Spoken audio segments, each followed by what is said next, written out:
Okay, I think we will go ahead and begin and know that folks will still be coming in as we go on. So welcome, everybody. My name is Lori Krupp, and I am the Donor Engagement Officer with the National Catholic Reporter. We're so pleased that you are here today. I'm going to just quickly outline our session, try not to take up too much of your time so that we can dive right into Chris's wonderful content. Pardon me if I look distracted. My notes are right here on my left. So what we're going to begin with is a brief prayer and then a few remarks from Chris that he's going to provide an overview of his time in Canada. And then we will open it up to questions. The questions can be submitted through the chat session. For those of you who don't know how to use chat, it's easy to do. If you look at the bottom of your screen, you should see an icon that has the word chat. And if you click on that icon, you'll see a place where you can type your question. Now, it's possible you don't have that icon. And if not, you'll see a icon that has 3 dots in the word more underneath it. And if you click on that, you'll see an option for chat there. And then just go ahead and enter your questions in the chat room, and Chris will be monitoring those and responding as time allows. He has already reviewed all of the questions that you've sent in, and we might be ambitious, but we're hoping that that we're able to get to all of the questions. So I really want to thank all of you for coming ahead now. I'm going to introduce Chris first, and then we'll start with a prayer. Chris, you have a wonderful resume of education and experience. You're an award-winning journalist. Your reporting has went across multiple mediums, broadcasting, podcasting, and of course, writing. And so you have a wonderful resume. But why you're here today is you've become a trusted voice for us, a trusted voice of representing our readers in Rome and bringing to our readers what's happening with a true and accurate reporting. And we're really grateful. You've sure earned our trust and our regard. And I'm really glad that you could be here today for those reasons. So thank you for that. That's very kind, Lori. Thank you. Yeah, it's really true. Really I talk to donors all the time, and they talk about how pleased they are, and our readers are so pleased. So I'm grateful you could be with us. Thank you. One quick note, we will be recording today's session. So as you think to yourself, oh gosh, I wish I would have wrote that down, please don't worry. You'll get a link to the session afterward. Okay, it's looking like a lot of us are here. So I'm just going to say a very brief prayer. Invite everybody just to close their eyes for a minute.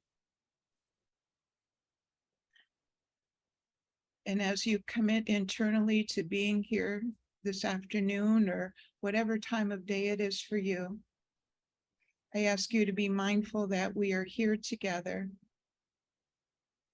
Together, we will make up this small community for the next hour, united by our belief, our faith, and hopefully united by hope, by a desire for healing. And we gather from the east and the west, and the north and the south. And we ask the Holy Spirit to flow among us.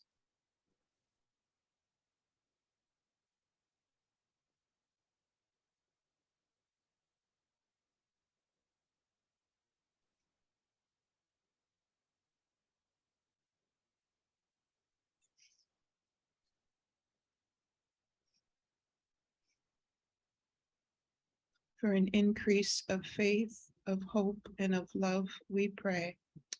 Amen.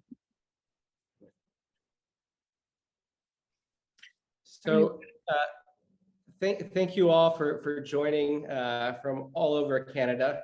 It was a real pleasure to be back in Canada last week. I happily traveled in and throughout Canada a number of times over the years, including as a child on many family vacations. But for me, it was certainly a different way to see and enter Canada. as it certainly was for Pope Francis. What I want to do is just for a few minutes here, just paint some very broad brushstrokes about the trip, and just a few observations and just sort of the high points of the trip. But I consider myself a student in a sense, because I want to, in a sense, learn from you, your own experience of the trip. Even your questions of the trip, I think, will help me better understand how the trip went on the ground and how it was received. If you had a chance to read my curtain raiser piece ahead of the Pope traveling there, I talked about it being sort of a one-of-a-kind papal visit. There's no real historical precedent for the Pope traveling to another country for the sole and main purpose just to say, I'm sorry. And I'm not trying to downplay that by saying just to say, but that's how zero focused his message was and his purpose in going on this trip was. I cited a 2010 Time magazine cover story that said, why being Pope means never having to say you're sorry. No, that headline was a bit overblown because, of course, popes have apologized at various points throughout history. Most famously in the year 2000 with Pope John Paul II in the Jubilee year, apologizing for many of the church's sins. But the article was really getting at something important, which is that there is a sort of a reluctance and a hesitancy for Catholic Church officials, and especially the Pope, to take ownership of the church's historical wrongs and to apologize. But the special nature of this trip was really underscored from before he even landed, but especially when he landed. When the Pope joined us on the plane last Sunday, he came back and greeted the journalists as he always does before the trip. He was in good form, and he was in good spirits. But by the minute we landed in Canada, a very somber tone had sort of taken over the entire atmosphere there. For those of you that watched the live feed, it was just, I don't know that it captured how bizarre it was to really be on that tarmac with Pope Francis in utter silence. And in fact, when we were coming off the stairs of the plane, normally there's a great hubbub and there's music, and we were asked to sort of be quiet because that's how silent it was as we were coming down the steps of the plane. The Pope, the very first hands that he greeted were those of elders, and then he went on to greet the Governor General and the Prime Minister. And then he was wheeled into the airport hangar for a very subdued, very short welcoming ceremony of not even 20 minutes. And he listened to Indigenous drummers. He did not speak at all because the organizers of the trip wanted the Pope's very first words to be the next day, when he directly offered his first and what I would describe as sort of his most significant apology of the trip. All eyes were sort of on that moment, that first day. And, one of the things we were all curious to see is how much the Pope changed the rhetoric from when the delegations of the indigenous delegations came to Rome at the end of March, beginning of April, and his arrival at the end of July. And if you think back to that first speech that he gave on April 1st here at the Vatican, where he offered that initial apology, I believe it's fair to categorize it as a very sincere apology from the Pope. But in a sense, it was a particular apology. He characterized it in the language of some Catholic officials did X, and I want to apologize for that. And so I think what we saw on that first Monday, his first full day in Canada, was a real sort of embrace, if you will, the fact that the institution itself bore some responsibility, and it wasn't just a few bad actors, if you will. No, we can talk about it, and I do welcome your opinions if he went far enough, but there was certainly a strengthening of the apology from the time he was from the time they were in Rome to the time the Pope joined the indigenous delegations on the ground in Canada on July 25th. the other thing that was interesting to me is this played out further on in the trip, but the Pope, particularly when he got to Quebec and had the official government meetings, in a sense, he didn't let the government off the hook either. Now, some would say he wanted to sort of point the blame elsewhere, and that I think is perhaps a valid interpretation. But the Pope said, we, the church, failed and were complicit in this, but we also went along with government policies. And he really used that first address in Quebec City to also sort of chide the government for policies which he said could further colonize Indigenous people in the future. And that was an address in which you saw the Pope in a sense at his most sort of in lecture mode, in a sense. And that's how these meetings with heads of state typically go. Both sides, if you will, get up to the podium and talk about their own priorities. And the emphasis is much more on common ground and commonalities, but that's where you kind of get a sense of the differences between the two parties in the room. And then just lastly, and then we'll kind of get into the questions, because as I said, I want this to be more of a conversation. It was striking that moments after we took off from Iqaluit on that last day, the Canadian bishops wasted no time getting out a statement, both in English and in French, on sort of what they considered to be their action items. And so, of course, they were talking about some of the concrete deliverables that were frequently referenced during the trip. You know, opening up the archives, greater transparency about what actually went on in residential schools and those records regarding them. And of course, getting the artifacts back that are at the Vatican. And then lastly, and of course, perhaps most significantly, financial restitution. And the Canadian Bishops' Conference said that they would be discussing this at their plenary this fall. So for me as a reporter, that is going to be a real tell. You know, what sort of discussion is had, how concrete is that, and what are they willing to commit to once they gather as a body of bishops when they get together for the first time following this trip. So these were sort of, I would say, sort of, this is just me painting with broad brushstrokes of sort of the general flow of the week.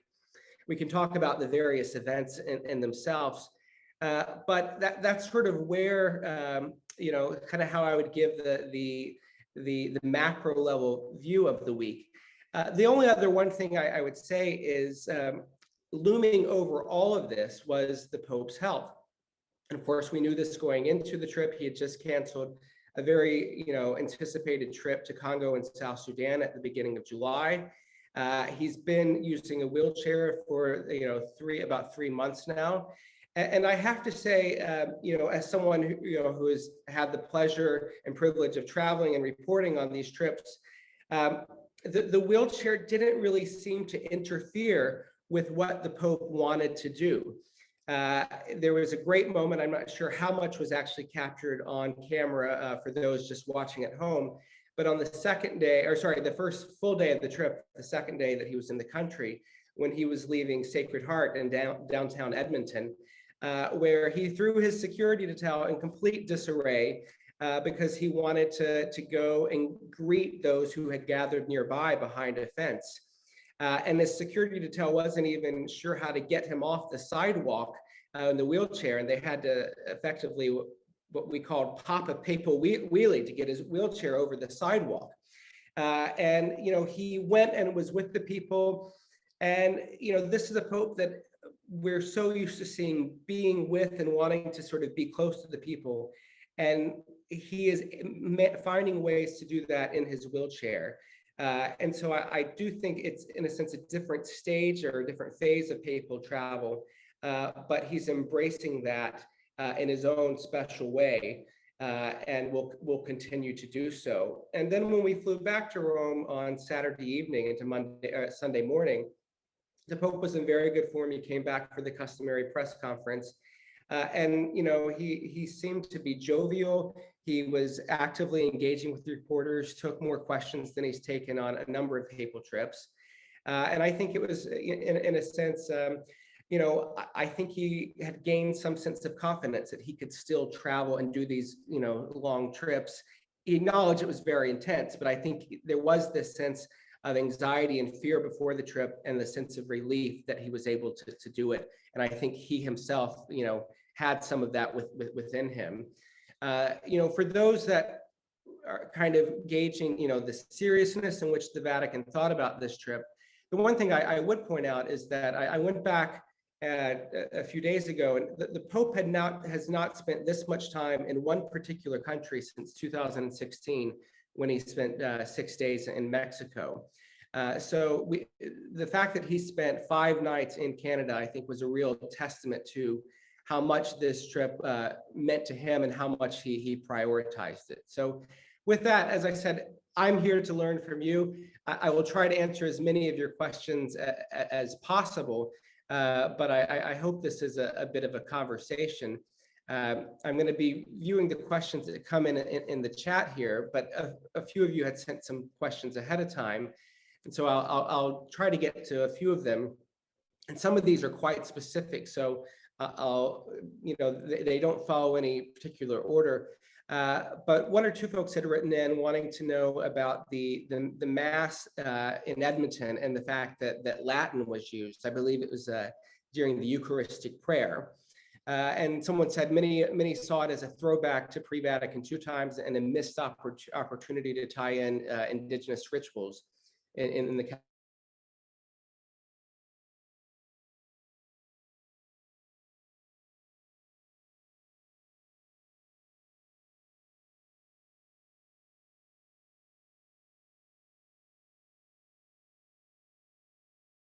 were reduced. They weren't particularly played up to the extent that I thought that would be. And so the fact that people see it as a missed opportunity, I think it is fair. The one thing I will say as a slight balance to that is that this is the most we've seen the Pope speak English in public. I'm almost certain since he came to the United States in 2015. So the Pope is not an English speaker. He took English lessons many years ago when he was in his 30s, I believe, in Ireland, but he's not really, doesn't have a great command of the English language. But I was told that he had been practicing about celebrating the liturgy in English, and we saw that at several points throughout the trip. So I do think there was some desire there to communicate well. But in terms of incorporating indigenous rituals into the liturgy, numerous folks and commentators thought that was lacking. So that's a fair observation. Some of you wrote, and I appreciated this. I have to say, it made me laugh. Why does the Pope save so many jewels for the plane ride home? And NCR, we pay a lot of money, thanks to our donors and supporters, so that we can be there on these flights and on the ground with the Pope and cover every word and every move.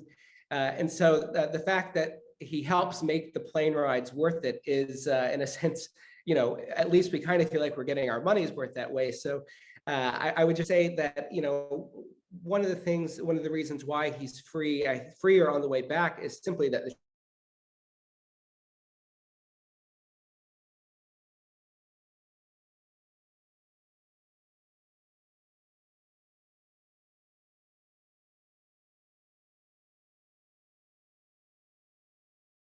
half an hour, 45 minutes, and make him address topics that he wouldn't ordinarily address. And so there are surprises that come out of that. So I don't think it's necessarily that he's holding back. It's just these aren't things that he knows is coming. And so he's forced to give an off-the-cuff response. And for those of us in the news business, that's great for us. We'd love more papal press conferences. Let's see what else here is on the list of questions. Some folks just ask concretely what comes next. I think the best list for that does come from the Canadian Bishops' Conference, who did sort of offer the summary and commitment to what they had heard throughout the week. The greater transparency in terms of records of residential schools, support in getting the artifacts back from the Vatican. And then, of course, the doctrine of discovery, which we haven't talked about yet. The Canadian bishops are working with the Vatican to, what they said, clarify the sort of historical record on that. We don't know what this will look like, but I would say that is something that would be forthcoming in the coming months. We're all very curious what the Vatican is willing to do and say on that front.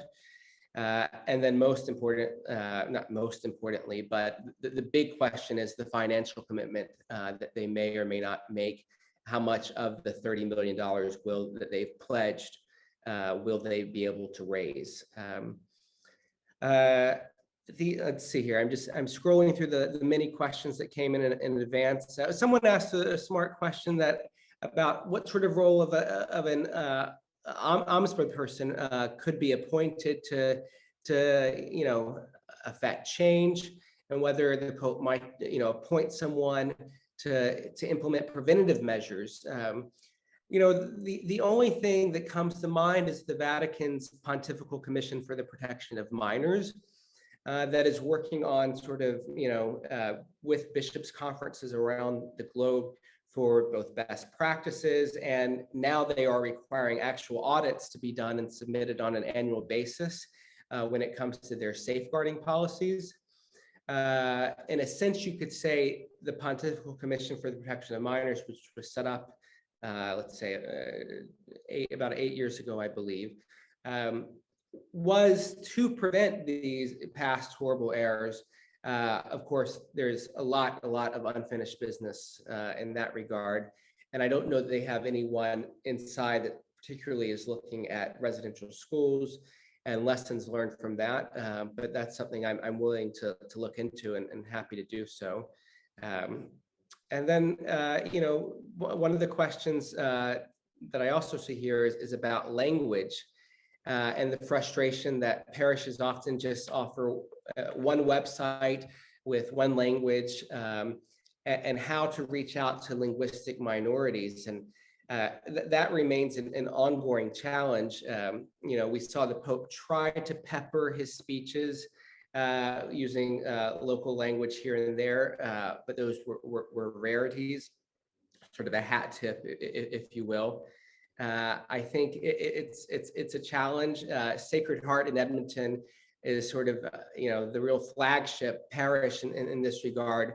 And the associate pastor there, Mark Blom, had said to me before the trip that one of the things he wants the parish to be after this trip is to sort of be a lighthouse, a model for other parishes to follow. So perhaps in some of their programming that they roll out, they can consider language and ministry to linguistic minorities. So that's, I think, to be determined is what I would say. So I know that probably doesn't answer everyone's questions, but those were sort of the questions that had come across our desks beforehand. I'm now going to get to the chat, so if you'll give me a moment just to begin to start going through them. One listener says, who were the organizers of this? And again, another question about the Mass in Edmonton. And the sort of main point person on the ground for the whole trip was the Archbishop of Edmonton, Archbishop Richard Smith. But because the Pope went to 3 different regions of the country, my understanding is that for the events in that particular country, in that particular city, some of the local, diocesan officials were very much involved on the ground there. Some of the folks that were involved in the 2002 visit from Pope John Paul II to Canada were very much involved in this visit as well. These papal events are huge undertakings for a local country and a local church. And I think one of the things that, this trip was not made official until May. And I think it was, in a sense, an all hands on deck operation, both for the church and for the government. On the in-country flights coming from Edmonton to Quebec and then Quebec up to Iqaluit, the government's protocol officers were on board the plane with both us journalists and the Pope. And one of the things that one of them said to me, I was having just sort of a sidebar conversation on the way, I think it was on the way up to Iqaluit, is that, we normally have about 2 years to pull off events like this. And here we've had about 3 months. And so I think that everyone was still, in a sense, absorbing what all had taken place and the amount of work that it required in 3 different locations. And I have to say, there were hiccups on the ground as a reporter. There were hiccups of us trying to figure out where we could be and couldn't be, and even simple things such as internet connection. That was a particular challenge when we were up in Iqaluit. But as far as these things go, I have to commend the organizers. They were as helpful as they could be, and it went, I have to say, very smooth, all things considered, and I'm grateful for that. And again, a testament to the wonderful hospitality of the Canadians on the ground. So thank all of you for that. We've got a reader that wants to know about the criticisms from Indigenous leaders and the participants, which were reported in the media during this visit. That's true. I mean, this is a trip that I think from the outset, both the Pope and those closest to him knew would be a trip that would not satisfy the demands and desires of everyone on the ground.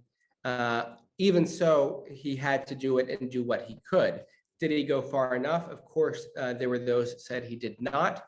I think my job as a reporter is not to render a verdict on this, but just to say, these are the voices that have spoken about this, and this is what I've heard. And of course, there were those that were pleased with what the Pope said, those that said, this is not enough for reconciliation. One of the things that I did notice, particularly at the first event on day 1 in Edmonton, was that there wasn't real anger that was tangible on the ground there. There was those that said this is not enough, but there wasn't vocal anger.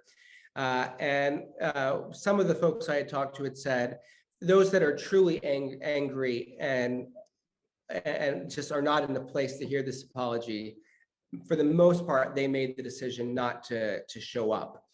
And I think, we did see some empty chairs at that first event, and where, perhaps there would have been those that had intended to show up and then just decided this was not a message that they could hear right now.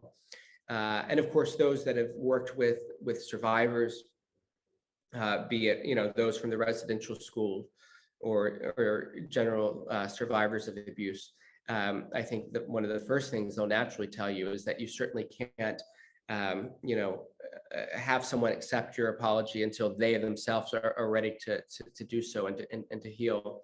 And so, of course, that expectation or that those conditions are understood. Someone has asked, what would the implications of renouncing? Would be the implications of renouncing the doctrine of discovery? So let's first sort of define our terms. The doctrine of discovery is goes back to a papal bull written and sort of carried on, if you will, by two popes that, in a sense, provided theological justification for the colonization of Indigenous peoples, including, of course, in Canada. And the Vatican, of course, maintains that this is, this doctrine has no binding authority any longer. And as one senior Vatican official said at one point, during this trip, the church doesn't have a precedent for going back in history and rescinding all the errors of past Vatican officials or past popes. So there's not much of a precedent for that. That being said, we do know that the Canadian bishops have lobbied the Vatican and are working with the Vatican for some sort of clarification, perhaps some sort of apology. for this practice. But it's tricky because the doctrine of discovery has both a theological component, but it also has a juridical opponent because it's been cited in law. And so I think whatever comes out of the Vatican at some point in the next months or so will only address the theological dimensions, because they will say it's up to the governments, particularly Canada, the United States, and others that have cited this as a legal principle, to do their own sort of cleaning up and their own recension. So it's a delicate and difficult and dense topic. I mean, we see tons of articles, law review articles written about this, theological articles written about this. And so I apologize for speaking in fairly broad terms here, but it's tricky. And so in terms of what the implications of that would be, more than anything, and what we heard a lot on the ground was, it's just the right thing to do, and we want the Vatican to acknowledge that. That's why we saw at that first papal mass in Quebec, the unfurling of the banner, rescind the doctrine, and at other points throughout the week, there were shouts of rescind the doctrine of discovery and other signs being held up. Because it gives some people, I think, something to point to. We can identify this moment and this doctrine as a wrong that has since been used, and we want that to be acknowledged. So I think that, more than any sort of legal consequence, would be the real implication, is that people would finally feel as if they've been heard. Let's see. Another question here, it says, it seemed inappropriate that clergy continuously occupied the front rows closest to the Pope, and appeared incongruous with admonishments Francis made regarding clericalism. Was no thought given to this? That's an astute observation. I have to say, when we were in Calumet, the setup there I thought was perhaps the strangest, because you had the Pope up on the stage, on this very high hill, and the masses below, and there was a real separation that was felt, and all of us covering the trip were kind of scratching our heads as to why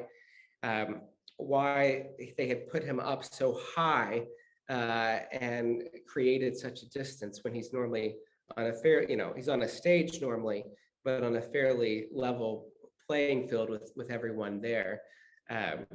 It's a question that often comes to my mind, even when I'm covering events here at the Vatican, at St. Peter's Basilica. And particularly, I think back to the opening of the Synod last October, and there was this question among a number of us journalists, is, will some of the lay people be seated right up front, alongside the priests and bishops? Because, of course, the whole exercise of synodality is learning to walk together. I'm not a liturgist, and I don't want to be, I'm a reporter, so I have to talk to liturgists and talk to these people to help make sense of this. Liturgically, I would welcome more thoughts on what possibilities are there for, incorporating greater involvement of the laity, particularly in this case, that of the indigenous representatives at the Mass, so that it's not just visually a clericalist exercise. So a very fine point there. Thank you for that. Another question about the doctrine of discovery. Someone asked what my impression was of how the Pope felt about the trip. Did he accomplish what he had hoped to accomplish? I'll be listening tomorrow. He told us on Sunday at the general audience, at the Sunday Angelus, when he speaks from the window, that he's going to be reflecting on the trip to Canada during his Wednesday general audience, which is tomorrow. So I guess stay tuned is the best answer I can give you. I think if his attitude and demeanor on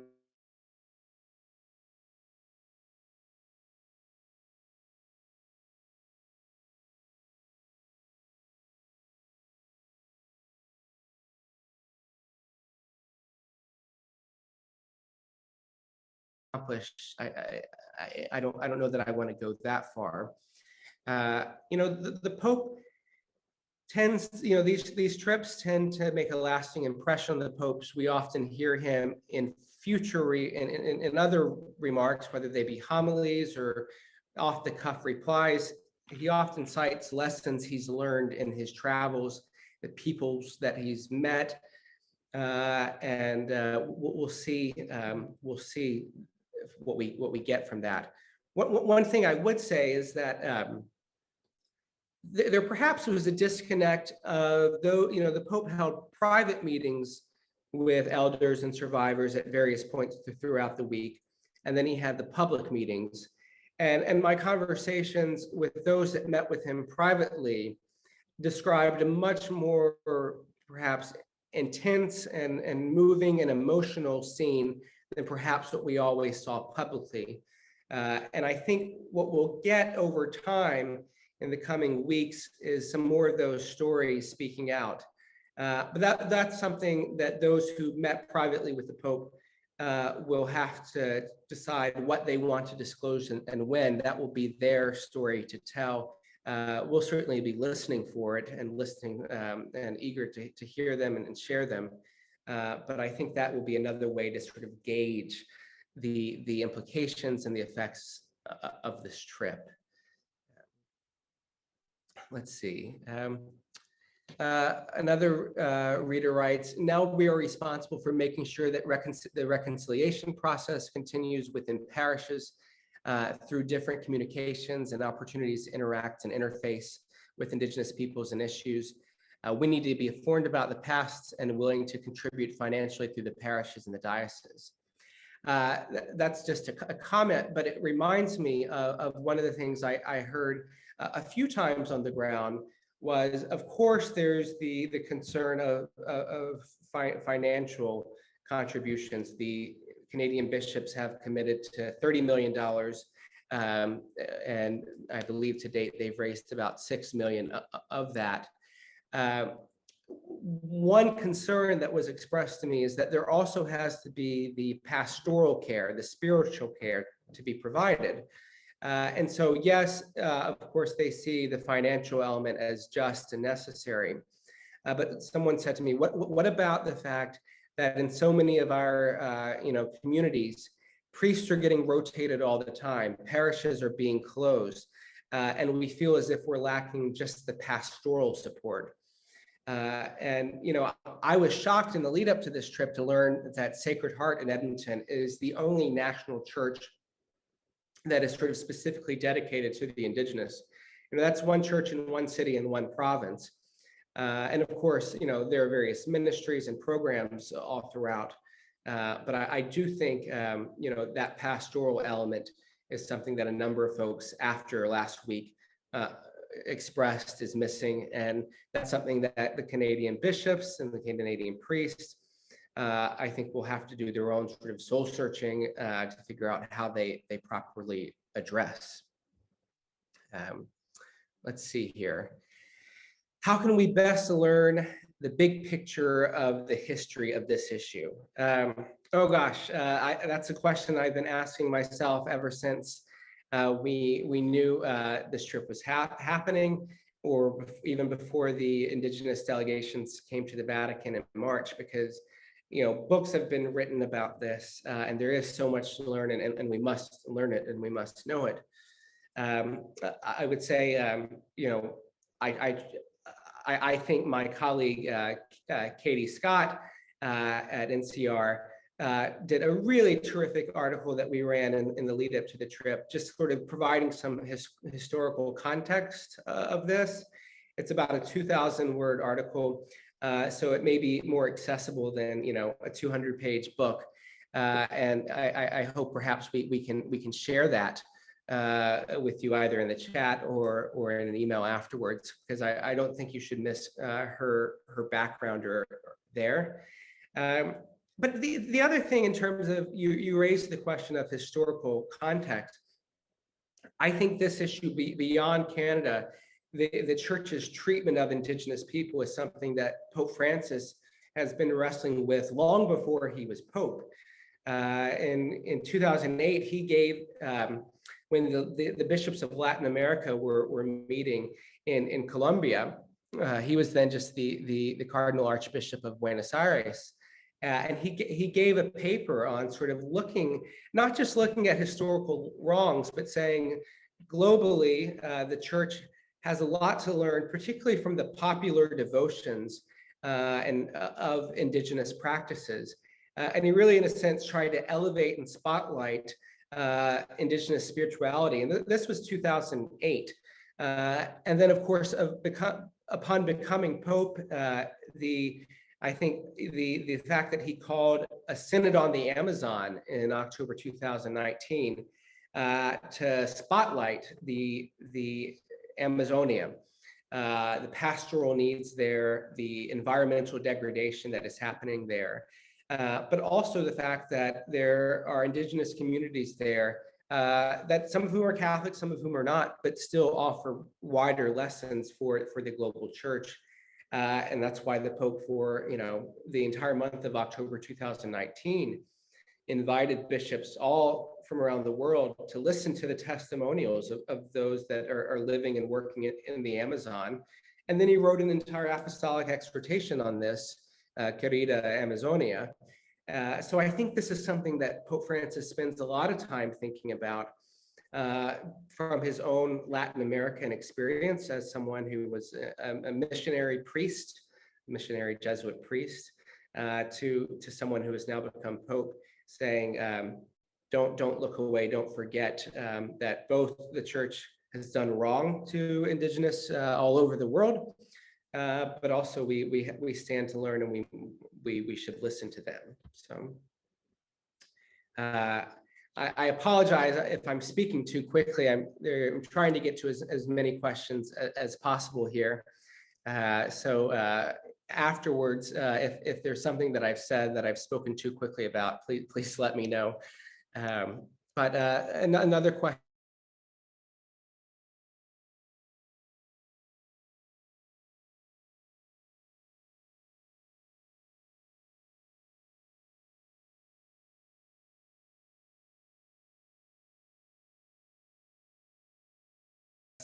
Budget, revenues, expenses, and assets. Whew, we could do a full hour on Vatican finances. We could do many hours on Vatican finances. And the short answer is it's complicated. In 2013, when Pope Francis was elected Pope, part of his mandate was to make the church's internal operations, including its finances, more transparent. I think any clear-eyed observer would say that this is very, very much unfinished business, and that it is an ongoing work that is happening in fits and starts. If you've been reading NCR, you've probably seen some of our coverage of the never-ending ongoing trial that is related to Vatican finances, that centers around, I'm not going to go into all the details, but a multi-million-dollar investment deal in London that went south very quickly, in which the Vatican has lost literally hundreds of millions of dollars on. So your question about the Vatican finances is a loaded one.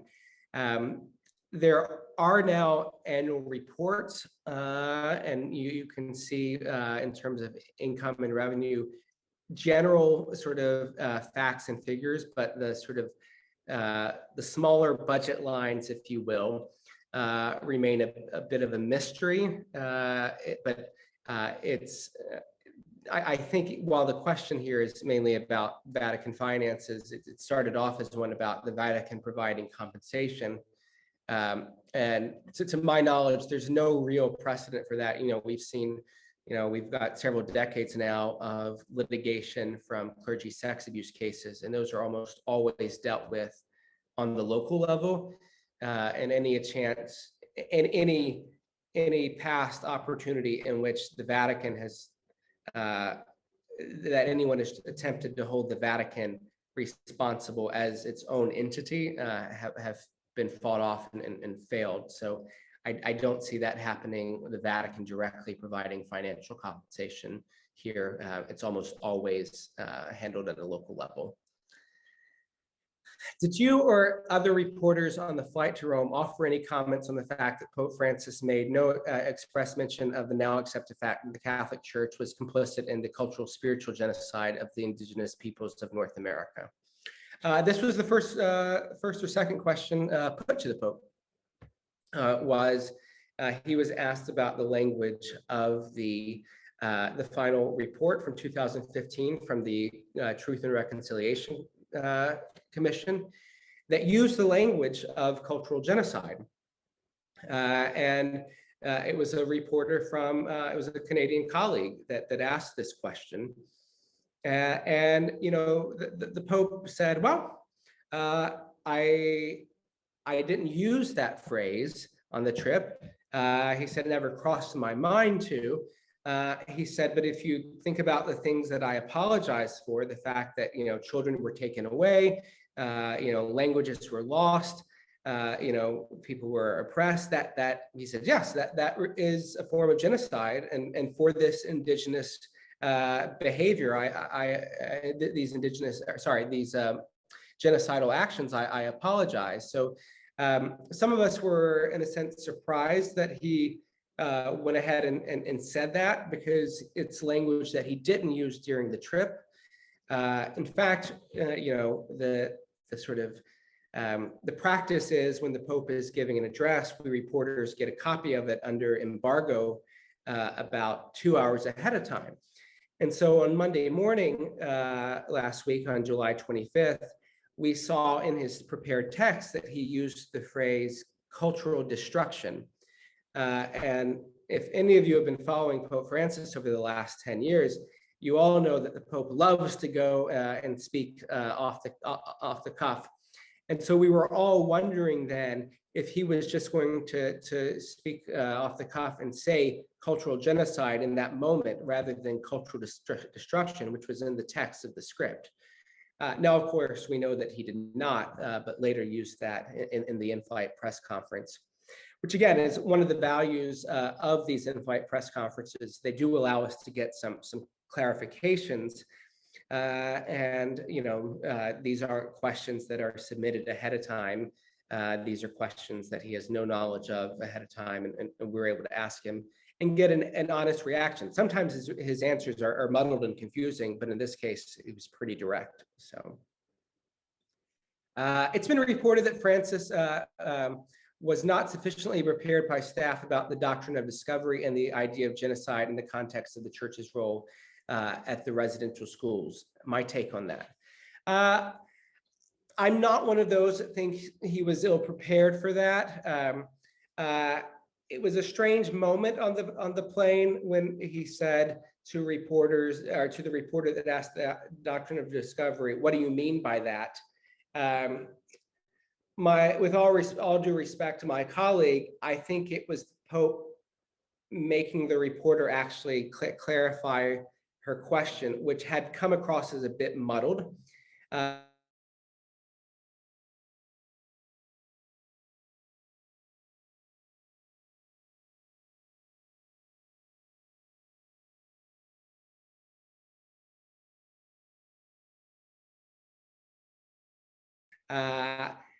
It seemed, given that this was such an issue, not just on this trip, but dating back to when the delegations came to Rome in March, I think the Pope has had plenty of conversations about the doctrine of discovery. I just noticed ahead of this call that Jesuit Father Thomas Reese, who I consider a friend and have tremendous respect for, has a column about this very topic. On this, I would just push back and say I think that the Pope was just being clever, and we can debate whether or not that was a charitable thing to do, but I think this was him just being, jousting with reporters a bit. So let's see what else we've got coming in here. Let's see. Based on the past experience here, you don't have a lot of confidence in the Canadian Bishops' Conference. They're not progressive, they're not collegial, they're not in touch. Can Catholics for donations when empty churches could be sold? Seems to asking, I think, Catholics for donations for empty churches could be sold. Seems like unconscionable. Very kindly said you rely on NCR and water and full of hope. We've learned so much this week about Indigenous leadership here. Yeah, I have to agree with you that I learned so much this past week and in the lead up to this trip. It is as a Catholic, as a reporter, this was a real educational experience for me. So I was very grateful for the chance to cover this trip and to really meet so many wonderful Indigenous people, both here in Rome last March and again in Canada. It was a particularly moving and profound experience to be with people that are willing to share some horrible personal history with you, and to be willing to trust you and talk with you about those stories. You mentioned your skepticism of the Canadian Bishops' Conference. I know there is, let's just say, a murky track record on how they responded in 2015 to the Truth and Reconciliation Committee. To me, it's even a bit confusing how that all worked and what they had originally committed to pay out and why they didn't, and sort of why now they're starting over. But there does seem to be also some new blood and some new voices in the Canadian Bishops' Conference that have taken a lead on this issue in recent years. I think particularly of someone like Archbishop Don Bullen in Regina, who every step of the way in past years and throughout this whole process has been a real leader on this issue. I've been told that anytime he's invited to speak somewhere in his diocese, he asks for an elder to accompany him, and not just to accompany him, but to also speak first. And often that elder is a woman. So he is someone that I think has really tried to model Pope Francis's approach of listening. And we saw him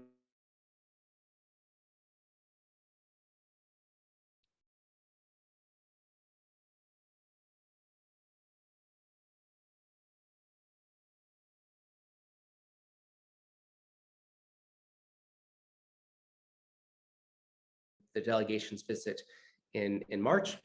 And I think, he's an important voice in this and well respected, and perhaps could be seen as a bit of a liaison between Indigenous delegations and that of the official hierarchy and leadership of the Bishops' Conference. So stay tuned. Chris, I think we have time for one more question, and then we'll do closing announcements if you have one more you thought you could squeak in. Sure. Yeah, I apologize to everyone because I'm reading them as I go here. It's hard to talk and read at the same time, but I'm doing the best that I can. So thank you for your patience. Let's see here. Let's see. Do you feel that the CB had a sense following the trip that they themselves didn't need to have such a large presence, taking up a lot of space, and more time should have been given to smaller healing circles rather than large liturgies? It's hard to say. I go back to what I said earlier, is that there have been reports, and I've talked to a few people directly that have said, the more intimate things that happen when the cameras were away were quite profound and quite moving, and you didn't maybe get some of that in the larger events. It's just difficult to say. I think in every location there had to be some sort of public event, and when you're doing 3 cities in 6 days, it's a very tough thing. I know this schedule was the source of much tension, much debate, and much negotiation at every step of the way. And many Indigenous felt that their voices weren't heard adequately in that process, because the Pope was under a lot of demands to visit a lot of places, and in his first remarks he acknowledged that, and he tried to, I think, address that directly by saying, even though I'm only in 3 regions, I'm with all of you. I have a lot of sympathy for him at 85 years old in a wheelchair. It was already a pretty grueling schedule. And let's just say this, I'll end with this. We always find out after the fact that there were lots of unscheduled things that happened along the way that none of us were ever made aware of. So who knows what the Pope was doing in his other free time. But the Pope is sort of, has this reputation as the Pope of encounter, and being with the people is what he likes best. And I think any day he'd choose with being with sort of everyday people over bishops. So I think that's probably what's going on in his head, at least. So thank you for the question. Mhm. Well, thank you so much, Chris. You were talking about how busy the Pope was, but of course you were right behind him, so you were that busy as well. So thank you for landing just a few days ago and still jumping on this session with us. We're really grateful. A couple of closing announcements. We have recorded today's session, and in a day or two, you'll receive an email from us that will have a link to that recording, and also some of the articles and things that were referenced during the session. If you would like to make any suggestions of things that your fellow participants today might like reading or watching, I invite you to email those to the events@ncronline.org. events@ncronline.org. Just email whatever resource you'd like to share with your fellow participants, and we'll be sure to include that as well. I never like to gather without thanking our donors. I recognize several of their names here, folks who've been supporting us for a long time. We are so grateful to you. We are really committed at NCR to keep our news available to everybody, and it's our donors and our member program that makes that possible. Membership at NCR is kind of an online subscription, you might say. It's almost a voluntary subscription, and it is a wonderful source of support for us. So when I send that email, I'm going to include a couple links. One is how to become a member if that interests you, and one is how to make a donation if that interests you. So thank you for being our partners in keeping this news free and available to everybody, and for keeping Christopher on that papal plane for those parking lot meetings that happen on the plane, Chris, after the session. So finally, one thing that's really important to our publisher, Bill Mitchell, is translation and closed captioning for the hearing impaired.